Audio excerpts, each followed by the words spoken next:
Avui vos porte aquest llibre. Jo vos recomane qualsevol llibre que parle sobre el tema de la pèrdua de pipí en els nenes. És normal que de tant en tant, almenys una vegada al mes o inclús una volta a la setmana, en xiquets menors de fins 10-12 anys inclús, que alguna volta passe. És normal.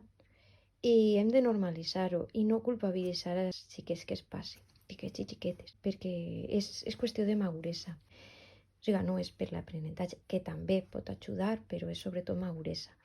En este conte tracta sobre un nene que se'n va jugar en la seva amigueta i jugant, bueno, pues passa bé la tragèdia, no? Se li oblida anar a fer un pipí i clar, pues se li escapa. Clar, en un principi, pues clar, a ningú li agrada que pase, ¿no? A ella tampoc. Però li diu, bueno, todos hemos tenido un accidente alguna vez.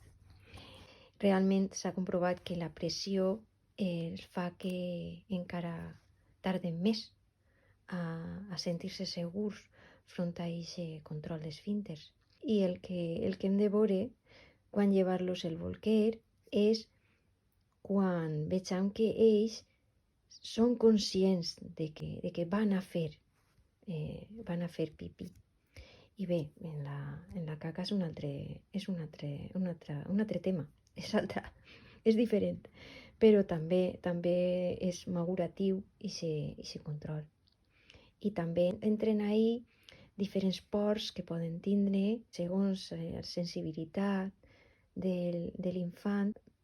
N'hi ha reticència a fer. Se poden produir retencions voluntàries per aquesta sensació de que corren perill quan estan fent de ventre. I això hem de treballar-ho, igual que en l'alimentació, que proven coses noves, també és una por evolutiva que hem de tindre en compte i treballar-ho de la manera més respectuosa possible perquè s'ha vist que és la més efectiva.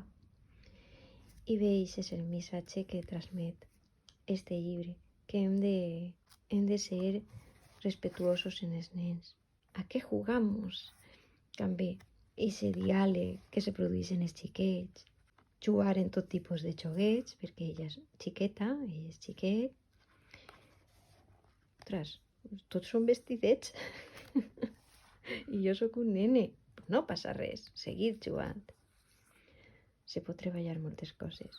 Creativitat, sense jutjar de si ho fan millor o pitjor,